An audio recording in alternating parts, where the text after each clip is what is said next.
Me ollaan pari kesää retkeilty tällä meidän Crafterin retkeilyautolla ja nyt tälle kesälle me sitten ajateltiin vähän lisätä mukavuutta ja hommattiin tämmönen Outdoor Revolutionin valmistava bussiteltta Mobility 3 Vario. Tää luo aika kivasti lisää tilaa tähän retkeilyyn, kun on muutakin tilaa kuin pelkästään autossa makuutila. Tervetuloa katsomaan, minkälainen teltta meillä on. Siinä meidän paketti Crafteri ja teltta ja ekaksi näkyykin ne, miten kiinnitetään tuo teltta tuohon Crafteriin. Eli tämmöiset nauhat menee siitä auton ylitse tuonne toiselle puolelle. Ja sitten vähän sisältä, eli tästä pääsee tuonne sisälle ja siinä on meillä kengille paikka.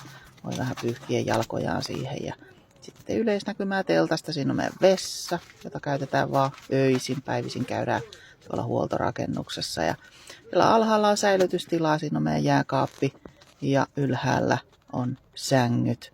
Ja sinne pääsee sitten parhaiten tuosta etupenkkien päältä kiipeämällä ja sieltä verhojen takaa sitten meidän makuupaikat löytyy.